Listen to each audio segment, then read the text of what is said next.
Welcome back everybody. Snoke's second apprentice. Well, we know he had at the very least one other apprentice besides Kylo Ren, so this will be a speculation video because that's all we know from official sources at this point.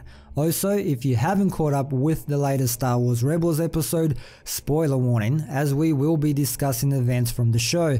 So okay, let's go back in time a little. Disney had just bought the Star Wars franchise from George Lucas. The Clone Wars animated series was cancelled even though it was doing just fine at the time, as Disney wanted to move on from the whole prequel time period. Dave Filoni and his team were given the task to come up with a new show, and interestingly enough, they chose the time period in between Revenge of the Sith and A New Hope. Star Wars Rebels would focus on the early days of the rebellion, as those who felt oppressed by the newly established Galactic Empire slowly built the framework that would lead to the Empire's fall. So right from the start, there was an interesting question that arose in my mind, even more so as Rebels continued with its various story arcs. In the original trilogy, Luke Skywalker was the Jedi's last hope. Yes, there's that cryptic reference by Yoda that there is another, which would fuel some interesting theories, but basically, as far as Yoda and Obi-Wan were concerned,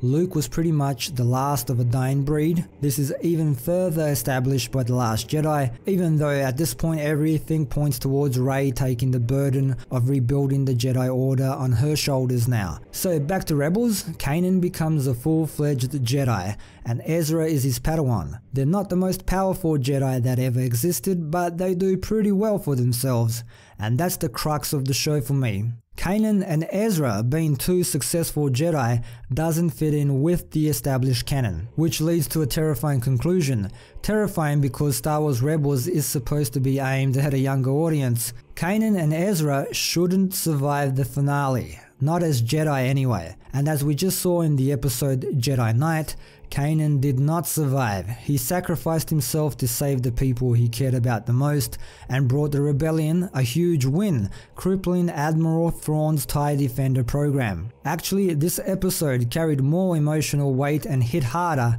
than anything in The Last Jedi did for me. Kanan's death felt right and was executed in a much more convincing way than Luke's final scene was. These are just my opinions, of course. And it's an animated series, a cartoon did it right. Good job Filoni. So Kanan's death is a huge blow for the Ghost crew. Each member tries to process it in their own way. Now you might be guessing by now where I'm going with this. Ezra, he's the show's main character. He's a gifted young lad trying to find his place in these turbulent times. The pain caused by loss and the fear of loss can certainly lead one down the path to the dark side of the Force. Ezra has already flirted with the dark side. He was certainly tempted by Maul, who wanted to replace Kanan as his new master. Of course, Kanan was there to guide Ezra back towards the light, and up to the point of Kanan's death, Ezra seemed to be doing just fine. He seems to be on the right, virtuous path of that of a Jedi. But he was certainly shook up by Kanan's death, and he even admits that he feels lost without Kanan there to guide him. He doesn't know what to do now. Now in the episode Doom, he's given a tablet from the Jedi Temple on Lothal, and he's told by that big-ass wolf to go and seek out the knowledge there. In the mid-season trailer for Rebels, we have two shots that are very interesting. The first one is this mural of the father, the son and the daughter from the Clone Wars. There were already a bunch of theories connected to these characters before The Last Jedi was released, one of them being that Snoke might be the son. In this trailer, it looks like it's just been activated and there's a stormtrooper standing there. I'm guessing Palpatine has sent an excavation team to uncover any relics that might be there. We already know this is what Palpatine will continue to do until his death. He seeks Jedi artifacts for his collection. And of course the second image is of old Palps himself. He will be making an appearance in the show. Now we know Hera and Chopper make it out of Rebels. They were Easter eggs in Rogue One. What about Zeb and Sabine though? If I had to guess, Zeb probably makes it out. He could probably continue on past the finale and help Hera out with the rebellion. But what happens to Ezra and Sabine? Now Yoda knows who Ezra is, and I don't think that line about there is another would refer to him. In my opinion, he's referring to Leia, as originally Yoda wanted to teach Leia and not Luke, but Obi-Wan wouldn't stop hassling him and he eventually caved. I'll leave a link down below to my video on that subject. Some people think it might be Ahsoka Tano Yoda was referring to, but remember, Ahsoka is done with the Jedi. She's gone down her own path. So, does the main character of an animated series die? Will Ezra sacrifice himself for the cause just like his master did? It's certainly possible. It would be a noble way to end the story of Ezra Bridger. But what if Sabine dies? What does that do to Ezra?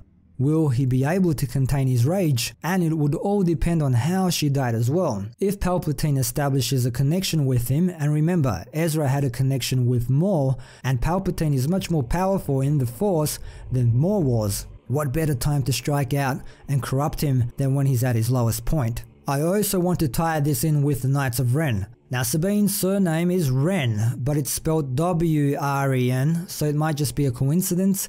But then again, there's the theory that the Knights of Ren were named after her, or at least in her memory. This might mean that Ezra Bridger might be the guy who forms the Knights of Ren. If Sabine dies, Ezra might very well become disillusioned with the Jedi and the rebellion. It also ties in nicely with Snoke not being a Sith. Ezra would be done with the Jedi, but he's no fan of the Sith either. Just like his would-be master, Maul became disillusioned with the Sith after Palpatine disowned him. Whatever he might end up discovering in the Jedi Temple on Lothal might eventually lead him to the Prime Jedi, who some believe might be Snoke. Maybe it's Ezra who awakens Snoke from his slumber.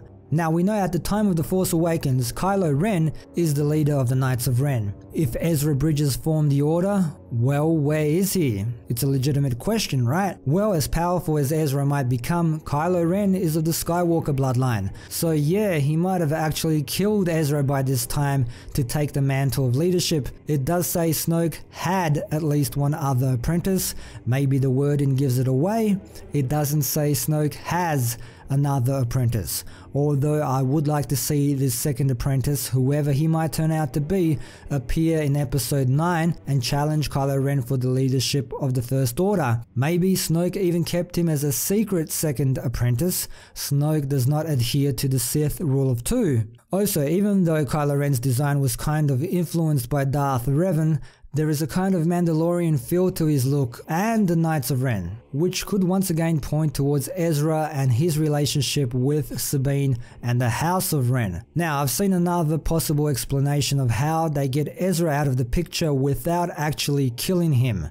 Because of this mural of the father, the son and the daughter, he might somehow end up on their planet that seems to be in another plane of existence and outside time itself, so he could return after the events of Return of the Jedi if this was to happen. On the other hand, if he happens to be Snoke's other secret apprentice and he's still alive, he would be 53 years old during the time The Force Awakens and The Last Jedi take place. Maybe Dave Filoni's new animated series continues to focus on an older Ezra Bridger and his adventures looking for the Prime Jedi, eventually finding and freeing Snoke, and setting up the sequel trilogy, and finally giving us some goddamn answers about Snoke himself. So there you have it, peoples. Remember, this is a speculation video. This idea might go up in flames in a couple of weeks' time as Star Wars Rebels comes to an end. Let me know what you think down below, and thanks for dropping by. If you are new here and enjoyed yourself, hit that notification bell to stay updated with this channel, and as always, don't forget to like, share, sub and all of that good stuff. And until next time, see yas.